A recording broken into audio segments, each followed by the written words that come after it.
की एक और बैठक से जुड़ी है बड़ी खबर आपको बता दें। बीजेपी चुनाव प्रबंधन समिति की बैठक लगातार जारी है। चुनाव प्रभारी विनय सहस्त्रबुद्धे ये बैठक ले रहे हैं। सह चुनाव प्रभारी विजया राहटकर भी इस बैठक में मौजूद हैं। तो चुनाव प्रभारी की ओर से मीटिंग ली जा रही है और इस बैठक में चर्चा की जा रही है एजेंडे को लेकर कि कौन कौन सा वो एजेंडा जिसके दम पर भारतीय जनता पार्टी चुनाव जीत सकती है। तो जयपुर में ये बैठक की जा रही है। कुल 25 की 25 सीटें भारतीय जनता पार्टी के खाते में आ सके। राजस्थान में एक बार फिर से कमल का फूल खिल सके चुनाव में, इसी को लेकर ये बैठक बेहद महत्वपूर्ण। हमारी चुनाव प्रबंधन टोलियां इस दिशा में अपना काम कर रही है। हमारे चुनाव प्रभारी जी, संगठन प्रभारी जी लगातार इस दिशा में सारी बैठकें और काम को गति देने का काम कर रहे हैं। मैं सोचता हूं कि राजस्थान फिर से 25 के 25 कमल खिलाने को आतुर है।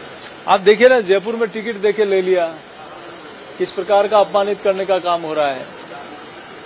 या तो सोच समझ के एक्सरसाइज नहीं होती, लेकिन ये कांग्रेस की मुझे लगता है प्रक्रिया का हिस्सा है। लेकिन चूंकि इनकी पार्टी का अंदरूनी मामला है, मुझे इस बारे में ज्यादा कुछ नहीं कहना। लेकिन मैं जरूर कह सकता हूं कि भारतीय जनता पार्टी के 22 प्रत्याशियों की घोषणा हो गई, 3 प्रत्याशियों की घोषणा शीघ्र होगी और राजस्थान की जनता का पूरा स्नेह, समर्थन और आशीर्वाद भारतीय जनता पार्टी और आदरणीय मोदी जी को। तो आप इससे आप देख सकते हैं, समझ सकते हैं कांग्रेस कितनी कमजोर हो गई है। कांग्रेस बैसाखियों पर आ गई है और मैं सोचता हूं कि जिस हिसाब से अन्य राज्यों में, जैसे आपने उत्तर प्रदेश में देखा, आप लोग बिहार में देखा, कई राज्यों में कांग्रेस जब से गठबंधन करने लगी है तब से कांग्रेस खत्म सी हो गई और राजस्थान में भी इसकी एक शुरुआत हो गई। और जयपुर से मिल रही बड़ी खबर का रुख कर लेते हैं। जिला कांग्रेस कमेटी की आज बैठक से जुड़ी ये खबर आपको बता दें। पीसीसी मुख्यालय में बैठक का आयोजन किया जाएगा। लोकसभा चुनाव की तैयारियों को लेकर यह बैठक की जानी है। बैठक में प्रत्याशी प्रताप सिंह की तैयारियों पर मंथन होगा। जिला अध्यक्ष आर तिवाड़ी की ओर से बैठक बुलाई गई है। तो एक और भारतीय जनता पार्टी की ओर से बैठक की जा रही है, रणनीति बनाई जा रही है। तो वहीं दूसरी ओर ये बड़ी खबर आपको बता रहे हैं, पीसीसी मुख्यालय पर आज एक बड़ी बैठक होने वाली है। कांग्रेस की ओर से जिला कांग्रेस कमेटी की यह बैठक है, जहां पर रणनीति तैयार की जाएगी लोकसभा चुनाव को लेकर। प्रत्याशी प्रताप सिंह की ओर से क्या तैयारियां हैं, इसे लेकर भी मंथन किया जाना है। बताया जा रहा है कि जिला अध्यक्ष आर तिवाड़ी की ओर से यह बैठक बुलाई गई है, जो कई मायनों में बेहद महत्वपूर्ण है।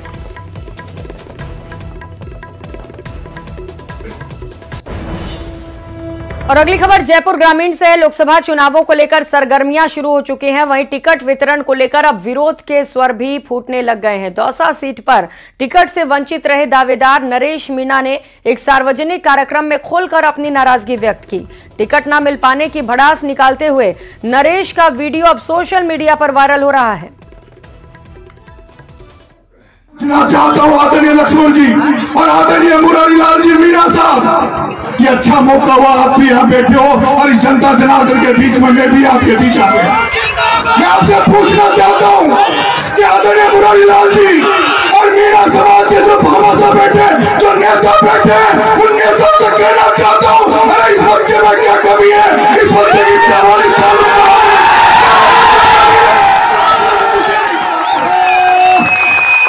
सबकी अंगुली पकड़ी, मैंने किरोड़ी लाल जी की अंगुली पकड़ी, किरोड़ी लाल जी को खून का तिलक किया कि किरोड़ी लाल जी आप मुझे आशीर्वाद दे दो, मुझे भी राजनीति में कहीं मौका दे दो। मैंने मुरारी लाल जी आपकी बेटी चुनाव लड़ी, उसमें मैंने क्या कसर छोड़ी, मैंने क्या कमी छोड़ी, आपकी बेटी के प्रचार में मैंने क्या कमी छोड़ी, क्या कसर छोड़ी। मैं आप और सीकर से खबर है, सुमेधानंद सरस्वती ने अपना नामांकन भर दिया है। मुख्यमंत्री भजनलाल शर्मा भी इस दौरान मौजूद रहे जब सुमेधानंद सरस्वती नामांकन दाखिल करने पहुंचे। ये तस्वीर आप देख पा रहे हैं। थोड़ी देर में रामलीला मैदान में एक सभा भी की जाएगी। आपको बताते चले कि सुमेधानंद सरस्वती बीजेपी से प्रत्याशी हैं। भारतीय जनता पार्टी की ओर से चुनावी मैदान में उतारा गया है, सीकर से कैंडिडेट बनाया गया और जब वो नामांकन दाखिल करने पहुंचे उस दौरान बड़ी संख्या में भीड़ जुटाने की भी कोशिश की गई और जब नामांकन दाखिल करने पहुंचे वहां पर मुख्यमंत्री भजनलाल शर्मा भी उनके साथ मौजूद रहे।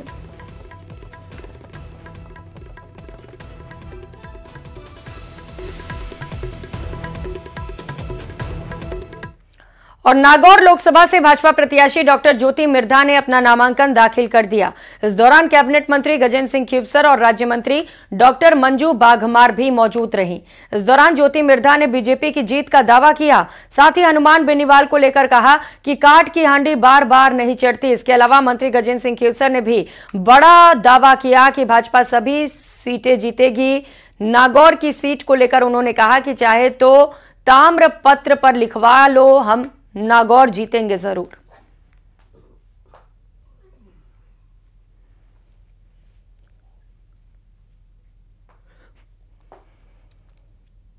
ये मुख्यमंत्री जी उसमें आएंगे और हमें वहाँ पे ज्यादा बातचीत करने का सब लोगों को मौका मिलेगा, लेकिन इसमें कोई दो राय नहीं है कि जब से टिकट की घोषणा हुई उसके बाद में जगह जगह जाके हमने कार्यकर्ता सम्मेलन करे, जनसभाएं करी है और उसमें जिस तरीके का जोश कार्यकर्ताओं में देखने को मिला है और पब्लिक में देखने को मिला, मुझे लगता है कि नागौर में भारतीय जनता पार्टी का बहुत अच्छा मौका है। देखिए, मेरी पहली प्राथमिकता तब भी नागौर में पानी को लेकर के आने की थी। जब मैं सांसद रही थी मैंने पूरे प्रयास किए थे और इंदिरा गांधी लिफ्ट के नाल फेज 2 का जो प्रोजेक्ट था वो पास कराने में अहम भूमिका मेरी रही थी।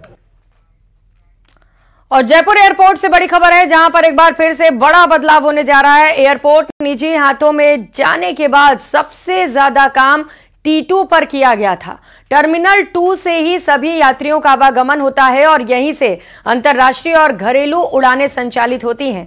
लिहाजा एक बार फिर से टर्मिनल 2 को और बड़ा बनाने की कवायद शुरू की गई है।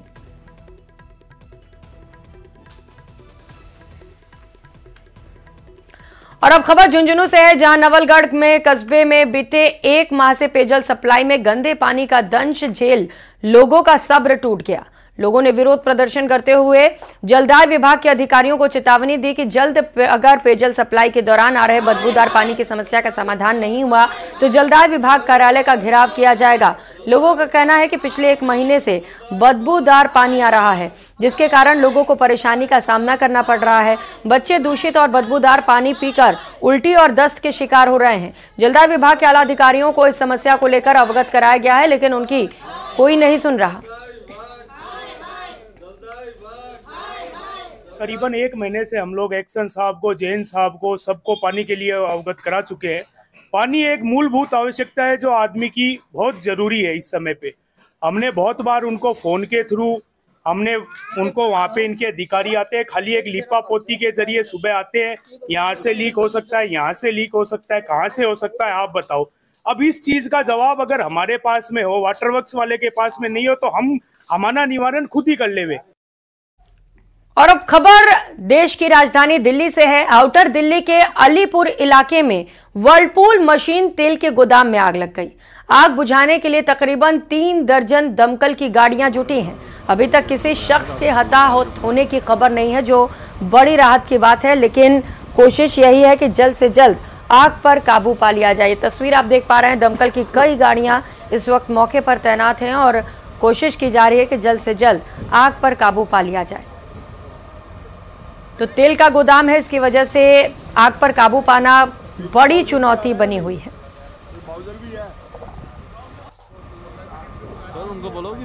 मुंबई से मिल रही बड़ी खबर का रुख करेंगे। मुलुंड इलाके में आग लगने की सूचना है। इमारत की 6वीं मंजिल पर आग लग गई। सूचना पर फायर ब्रिगेड की 5 गाड़ियां मौके पर पहुंची। अभी तक किसी के घायल होने की खबर नहीं है। तो मुंबई से ये बड़ी खबर आपको बता रहे हैं, मुलुंड इलाके से, जहां पर आग लग गई है। लेकिन राहत की बात यह है कि फिलहाल कोई जनहानि नहीं हुई है इसमें, और ये पता नहीं चल सका है अभी कि आखिर ये आग कैसे लगी। तो इमारत की 6वीं मंजिल पर आग लगी है। शॉर्ट सर्किट हो सकता है इसके पीछे वजह हो, लेकिन फिलहाल ये जांच का विषय है। फायर ब्रिगेड की 5 इस त्योहार को मनाया, एक दूसरे को रंग लगाकर बीएसएफ के जवान होली की मस्ती में डूबे नजर आए। अबीर गुलाल उड़ाते हुए होली गीतों पर जमकर डांस भी किया।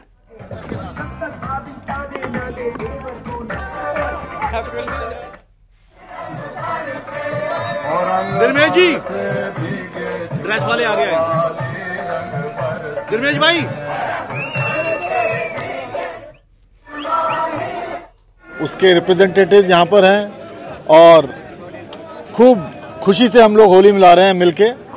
इसके बाद महिलाओं वगैरह का भी अपना अलग वहाँ पर वो लोग मना रहे हैं। बाकी जितने भी हम लोग हैं ऑफिसर्स, एसओज और पूरे जवान यहाँ मिलकर सेक्टर अमृतसर खासा कैंपस में बहुत धूमधाम से होली कर रहे हैं, बहुत रंगारंग होली कर रहे हैं। होली मुबारक हो, होली मुबारक हो। Thank you.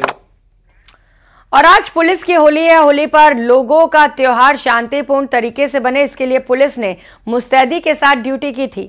ऐसे में आज पुलिस के जवान होली सेलिब्रेट कर रहे हैं। दौसा पुलिस लाइन में भी होली सेलिब्रेशन का कार्यक्रम आयोजित किया गया, जिसमें एसपी रंजिता शर्मा ने अपने जवानों के साथ फूलों और गुलाल की होली खेली। इस दौरान डीजे की धुन पर पुलिस के जवानों ने जमकर डांस किया। वहीं एसपी रंजिता शर्मा सहित अन्य महिला पुलिस अधिकारियों ने भी ठुमके लगाए।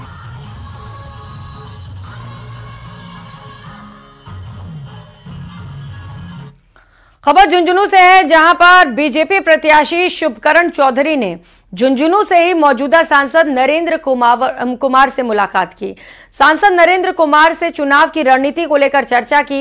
इस मुलाकात के बाद सांसद नरेंद्र कुमार ने टिकट कटने के बाद पहली बार पत्रकारों से बातचीत की और कहा कि जिन लोगों को शंका है कि उनकी शंका जल्द दूर हो जाएगी जब वे और उनका परिवार समर्थक पूरे जोश खरोश से शुभकरण चौधरी के लिए प्रचार करेंगे। उन्होंने कहा कि यह चुनाव शुभकरण चौधरी का नहीं बल्कि उनका खुद का है और भाजपा के हर कार्यकर्ता का है।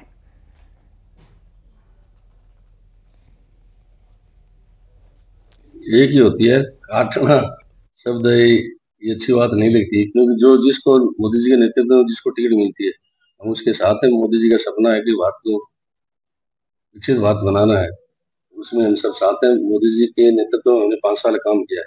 हम पार्टी से कोई भी शंका करे वो एक अलग बात है। निश्चित रूप से हमारे राजस्थान में 2525 सीटें जीतेंगी और मोदी जी के नेतृत्व में 405 सीटें आएंगी। खबर कोटा से, जहां पर तमाम प्रयासों के बावजूद शहर सहित ग्रामीण अंचल के इलाकों में नदी, नहरों और तालाबों में हादसे से मौत के डरावने आंकड़े बढ़ते चले जा रहे हैं। कोटा के ग्रामीण इलाके में परवन नदी में डूबने से 3 बच्चों की मौत के बाद पूरे गांव में मातम पसरा हुआ है। गमगीन माहौल में 3 मासूम बच्चों के शवों का पोस्टमार्टम कर परिजनों को सुपुर्द किया गया। लेकिन बड़ा सवाल यह है कि नदी, नहरों और तालाबों में नहाने पर पाबंदी होने के बाद भी लगातार हादसे कैसे हो रहे हैं। हादसे में 3 मासूम बच्चों की मौत के बाद स्थानीय लोगों में आक्रोश व्याप्त है। लोगों का कहना है कि पुलिस समय पर निगरानी रखती तो हादसे को टाला जा सकता था।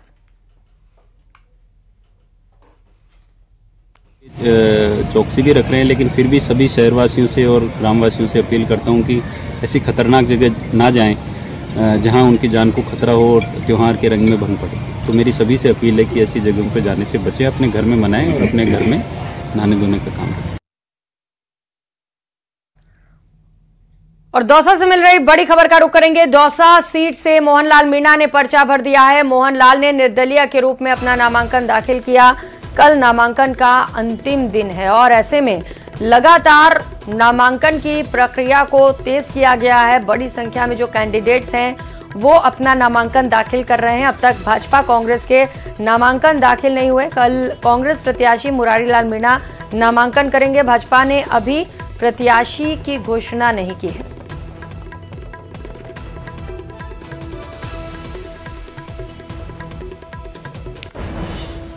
और अगली खबर डूंगरपुर से है, जहां सुरपुर गांव में ठंडाई पीने से 50 से ज्यादा लोगों की तबीयत बिगड़ गई। उल्टियों की शिकायत के बाद बीमार लोगों का सरकारी और निजी अस्पतालों में इलाज चल रहा है।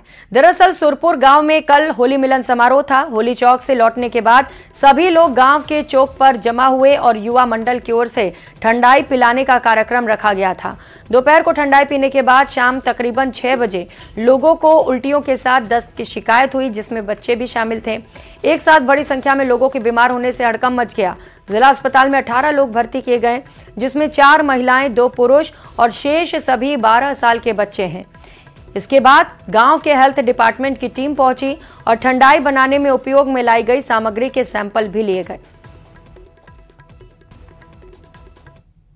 था कि जब एक बार सभी होली चौक से घूम के आ जाएंगे, इसके बाद वो ठंडे का प्रोग्राम रखा गया। तो सभी गांव वालों ने ठंडी पी और लगभग 4:30 बजे के आसपास सबको उल्टियां होना शुरू हुई, एक के बाद एक। लगभग अभी आज की तारीख में गांव में बच्चे और औरतें सब मिला के 50 से ज्यादा घायल हैं, जिसमें से 25 तो हॉस्पिटल में एडमिट है और कुछ का CHC में आए हुए हैं, मतलब जो हमारे CHC सेंटर से, तो कुछ का ट्रीटमेंट वहां चल रहा है, कुछ प्राइवेट हॉस्पिटल में गए हैं और भी मतलब जो ज्यादातर छोटे बच्चे हैं वो इसकी चपेट में ज्यादा आ गए। तो होली के रंग में भंग पड़ गया जब ठंडाई पीने से एक साथ कई लोग बीमार पड़ गए और इसके बाद पूरे इलाके में हड़कंप मच गया। बड़ी संख्या में जब अस्पताल में मरीज पहुंचे तो वहां पर भी जो डॉक्टर्स रहे वो मुस्तैद नजर आए। वहां पर तुरंत लोगों को इलाज दिया गया। अब पूरे मामले को लेकर जांच की जा रही है।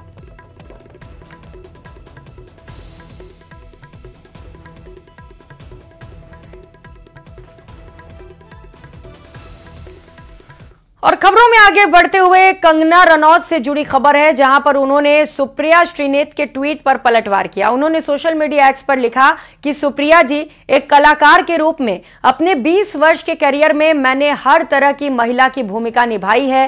क्वीन फिल्म में एक भोली लड़की से लेकर धाकड़ फिल्म में एक जासूस तक, मणिकर्णिका में एक देवी से लेकर चंद्रमुखी में एक राक्षसी तक, राज्यों में एक सेक्स वर्कर से लेकर थलैवी में एक क्रांतिकारी नेता तक, हमें अपनी बेटियों को पूर्वाग्रहों के बंधनों से मुक्त करना होगा। हमें उनके शरीर के अंगों के बारे में जानने से ऊपर उठना होगा और सबसे बढ़कर हमें सेक्स वर्कर की चुनौतियों को गाली की तरह उपयोग नहीं करना चाहिए। हर महिला अपनी सम्मान की हकदार है।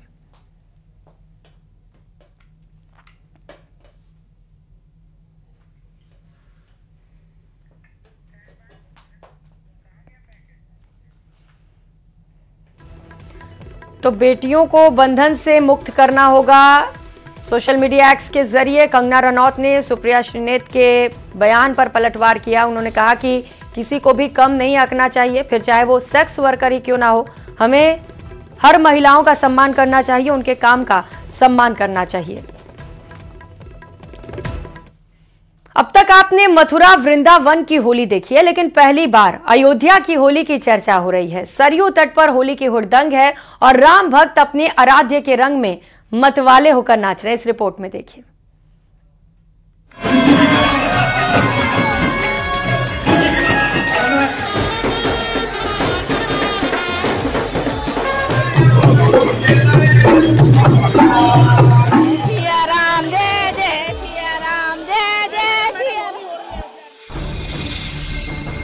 पाँच 500 साल बाद अयोध्या में रामलला की अनोखी होली। होली पर रामलला के लिए 56 भोग। अयोध्या में मन रही त्रेता युग वाली होली। सियावर रामचंद्र की जय। प्राण प्रतिष्ठा के बाद सियाराम की होली। इस बार राम मंदिर का होली का कार्यक्रम 22 जनवरी 2024 को हुए प्राण प्रतिष्ठा के कार्यक्रम से भी बड़ा हुआ है। पूरी अयोध्या रंग और गुलाल से सराबोर है। हर तरफ जय श्री राम और होली की गूंज है, क्योंकि इस बार की होली सबसे खास है। हर तरफ गुलाल में नहाए रामलला के भक्तों का हुजूम है और हर तरफ श्री राम का जयकारा हो रहा है।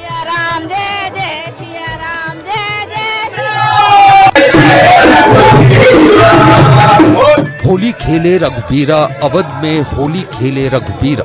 फाग की ऐसी धुन इन दिनों अयोध्या के मठ मंदिरों में सुनाई दे रही है। बहुत अच्छी होली लगी यहाँ की। बजरंगबली ने अपना आशीर्वाद दिया, हम सब बहुत धन्य हैं। हमें रंग दिया पूरा हनुमान जी। हमें तो बस ये पता थी भगवान कृष्ण की होली का ही पता था, लेकिन हनुमान जी के अयोध्या नगरी में भी होली का। बुलेटिन में फिलहाल इतना ही। खबरों का सिलसिला जारी है, आप बने रहिए।